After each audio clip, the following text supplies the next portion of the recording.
Allez, sur Boursorama, on voulait revenir sur cette sortie de notre ministre de l'économie, Bruno Le Maire, qui nous dit que l'euro est menacé comme jamais.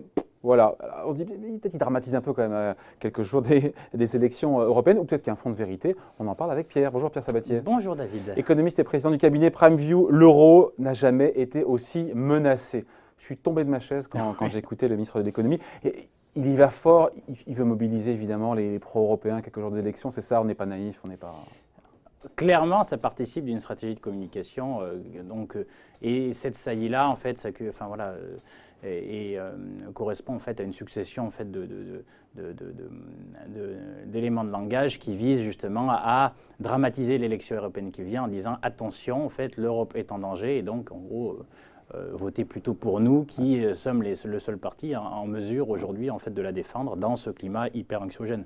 La réalité, c'est que le timing est absolument pas bien choisi. Mais il n'y a rien. L'euro, je suis allé voir la devise européenne, l'euro. Pas plus en danger. Euro-dollar, ça cote un 12. Aujourd'hui qu'hier ou avant-hier. Le peuple il en la demeure, il n'y a pas le feu au large. Rien. C'est que de la com, c'est que de la politique. On peut le déplorer parce qu'en fait, c'est un sujet sérieux. En réalité, l'euro est bancal, il le reste. Il est en difficulté. Il y a une malformation congénitale de l'euro avec une... Oui, mais aujourd'hui, en fait, la seule chose qui tient l'euro, c'est la Banque centrale européenne, avec sa capacité finalement à inonder le marché si besoin, en fait, pour éviter que l'hétérogénéité... solvabiliser les États, surtout oui, la dette des États. On va y revenir tranquillement, mais oui et non, mais surtout, en fait, on a un paravent qui s'appelle, en fait, l'impression monétaire. J'y reviendrai tout à l'heure parce que c'est intéressant, en fait, la monnaie, parce qu'il y a deux sujets sur la monnaie. Il y a la valeur de la monnaie et il y a l'impression monétaire. Et ces deux choses-là sont assez différentes. Mais revenons quand même sur le côté bancal de la zone monétaire unifiée qu'est l'euro. Vous savez, historiquement, en fait, une zone monétaire peut être unifiée à partir du moment où les entités qu'elle fédère mettent en place un des trois mécanismes suivants. Le premier, c'est le transfert budgétaire. En gros, on fait le constat que dans une même zone monétaire, il y a des gens qui sont vertueux en termes de balance commerciale et des gens qui le sont moins. Des gens qui sont vertueux en termes de balance des portefeuilles et des gens qui le sont moins. Et le concept de base, c'est qu'on partage la même monnaie et donc les gens vertueux vont accepter, à travers les excédents qu'ils vont générer, de recycler ces excédents dans les déficits des autres. C'est une forme de solidarité à l'intérieur de la zone. Ça, si on avait ça en Europe, on n'aurait pas de sujet en fait d'existence et de pérennité de la zone euro. C'est un élément mobilisé, comme en France, on a des régions qui sont excédentaires, d'autres qui sont déficitaires. Il y a ce qu'on appelle une péréquation. Et il y a un système de péréquation qui fait que tout ça fonctionne de manière fluide. Ouais. Ce n'est pas le cas en Europe. Non. Deux autres leviers peuvent être mobilisés en fait pour permettre à une zone monétaire unifiée de durer. Le deuxième, c'est le transfert des gens, des populations, à savoir tout simplement, vous avez des zones économiquement faibles, des zones économiquement fortes. Si vous faites migrer les gens qui vivent dans les zones économiquement faibles vers les zones économiquement fortes, ben vous ferez de fait baisser le chômage dans les zones économiquement faibles parce qu'il n'y aura plus personne et vous allez permettre en fait de donner du travail à ces gens-là. Bon, il y a une barrière de la langue, je ne suis pas sûr que ce soit le projet européen idéal rêvé par tout le monde. Donc ce deuxième levier aussi est difficilement mobilisable et même si on a parlé du transfert des Espagnols il y a quelques années vers l'Allemagne, les ordres de grandeur sont infinitésimales et la barrière de la langue est un vrai sujet. Le dernier point qui pourrait être envisagé, c'est tout simplement que les entreprises dans les zones économiquement fortes délocalisent leurs entreprises dans les zones économiquement faibles. Personne ne peut les obliger. Voilà, exactement. Donc, mais tout ça c'est du volontarisme. Non, oui. Tout ça, c'est du volontarisme. Si vous n'avez pas l'un des trois, il faut être extrêmement clair. Une zone monétaire unifiée ne peut pas durer dans le temps. Donc, il y a un vrai sujet de fond. Après, il y a le momentum, l'opportunité politique de dire ça. Mais en creux, il nous dit quoi? Est-ce qu'il est précis quand même, le ministre de l'économie, Bruno Le Maire? Il nous dit, mais la monnaie unique, elle est affaiblie par, il nous dit, par les guerres commerciales, elle est affaiblie par le fait que certains dirigeants européens, c'est vrai, souhaitent sortir de l'euro ou sont, on va dire, pas très clairs sur le sujet, que ce soit Salvini ou Marine Le Pen. Il y a l'idée peut-être que l'euro peut être affaibli ou pourrait être menacé. C'est fatigant, en fait, de confondre un peu tous les sujets. C'est-à-dire que c'est un peu le problème et peut-être le dilemme de la France et encore plus de la classe politique française, c'est qu'en fait, elle manipule des concepts qui n'ont rien à voir les uns avec les autres. En quoi l'euro est en difficulté par rapport aux guerres commerciales? L'économie européenne peut l'être à travers en fait les taxes douanières qui peuvent émerger. Mais en rien, l'euro est mis en difficulté par les guerres commerciales. Il faut être précis. En fait, systématiquement, en fait, un des problèmes, c'est qu'il ne peut pas y avoir débat dans notre pays, notamment sur l'intérêt, je dirais. C'est ça la question qu'il faudrait poser. C'est l'intérêt en termes d'outils, d'une zone monétaire unifiée versus une monnaie nationale. C'est comme ça qu'il faudrait poser le débat. Or là, en fait, on manipule des concepts, on les met les uns à côté des autres, alors qu'ils n'ont rien à voir. En quoi, expliquez-moi, en quoi finalement cette guerre commerciale aurait un impact sur la valeur de la monnaie? Rien. La valeur de la monnaie, c'est uniquement la valeur des actifs et des gens qui font cette zone-là. Ça, c'est le premier point. Le deuxième point, tout ça, c'est du flan. Tant que vous avez une banque centrale européenne toujours légitime en interne, donc c'est-à-dire qui est mandatée pour maîtriser en fait l'impression monétaire sur la zone, tant que vous avez ça, les autres peuvent faire ce qu'ils veulent. Si vous avez la machine à imprimer les billets de banque dans la cave et que vous voulez l'actionner, vous êtes autonome. Donc non, la zone euro, d'un point de vue monétaire, est totalement autonome aujourd'hui. Et d'ailleurs même, elle est très excédentaire lorsqu'on fait la somme des balances courantes plus des finances publiques en Europe.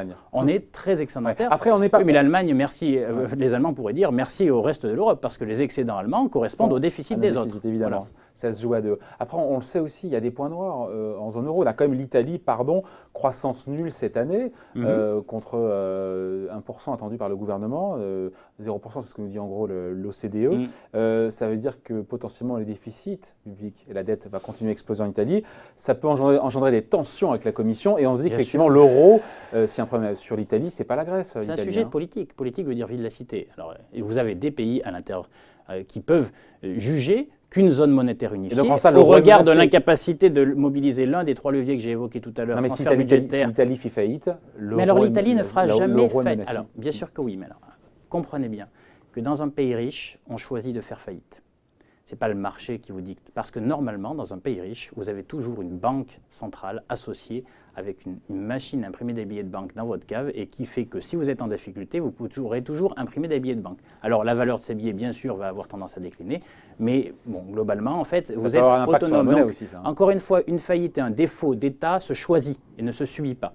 Voilà, ça, c'est le premier point. Deuxième point, là aussi, il faudra un peu de sérieux lorsqu'on manipule les peurs de ce type. Alors effectivement, l'Italie ne va pas croître cette année, donc va avoir un déficit public qui sera plus élevé que les objectifs qui avaient été donnés au mois de novembre, mais encore, qui y croyait?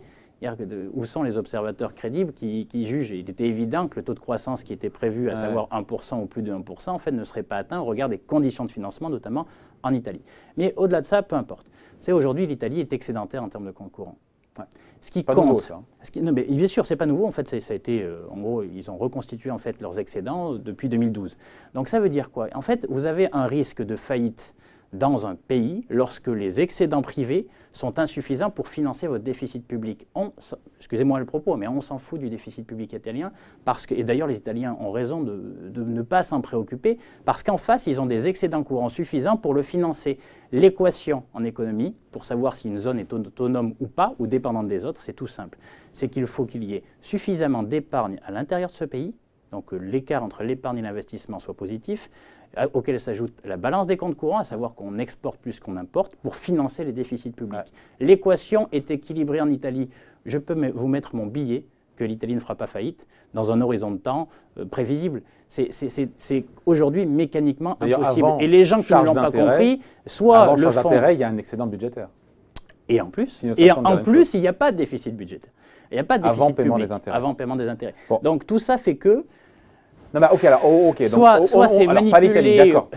En cas de crise financière, est-ce que l'euro est mieux protégé aujourd'hui? C'est ça qui veut dire aussi le ministre de l'économie. Je ne suis pas là pour faire ça mais qui nous dit voilà, en cas de crise financière, est-ce que voilà, on aura encore la Banque centrale européenne qui sera là pour. Mais la Banque centrale européenne, c'est nous. Donc, tant qu'on décide d'avoir une zone monétaire unifiée, crise financière ou pas crise financière, on a une banque centrale capable d'émettre des billets pour éviter que les conditions de financement se dégradent et que le bébé parte avec l'eau du bain. Donc, on n'aura pas toujours Mario Draghi non plus à la tête de la BCE. On peut très bien avoir un Allemand. Qui choisit c'est comme si c'était imposé, ça venait de quelqu'un d'autre. Qui les choisit, ces gens? C'est-à-dire que la trajectoire et la politique décidée par la Banque centrale européenne n'est que le prolongement du bras, plus ou moins assumé, de la politique décidée par les Européens. Il y a des sensibilités différentes. Bien sûr, il y a des risques, mais alors pour le coup, si on parle du futur président de la Banque centrale européenne, Mario Draghi a remarquablement, et je l'ai déjà dit sur ce plateau, piloté la politique monétaire en Europe, sans quoi probablement en fait la zone euro aurait déjà explosé et surtout l'économie européenne aurait souffert. Voilà, donc l'euro a comme été menacé, on l'a vu en 2011. Mais bien sûr qu'il est toujours. J'ai commencé par vous dire que l'euro est structurellement menacé et le sera toujours tant qu'on n'aura pas mobilisé un des 3 leviers. Et si nous ne sommes durablement pas capables de le faire, concrètement, il faudra en sortir. C'est la mécanique qui veut ça, c'est pas ni du dogme ni de l'idéologie, en fait, c'est la construction intellectuelle. Bon, en tout cas, à court terme, il raconte n'importe quoi, ministre de l'économie. Au-delà, encore une fois. Il fait de la com politique, c'est un peu dommage quand même de pour mobiliser encore une fois, pour pousser les pro-européens à les voter. Aussi, voilà, mais c'est dangereux parce qu'en fait, au bout du compte, il y a des gens qui en face de lui vont finir par démontrer que finalement, non, mais surtout par démontrer en fait que ce genre de propos pour un ministre de l'économie de la France, c'est-à-dire le deuxième pays, la deuxième économie européenne, n'est pas ni sérieux ni raisonnable. C'est d'une certaine manière, manipuler ce genre de concept m'apparaît un peu dangereux dans le climat dans lequel on vit. Voilà, on voulait vous en parler évidemment. Merci donc pour cet éclairage et point de vue signé Pierre Sabatier, président du cabinet Primeview. Merci David. Salut.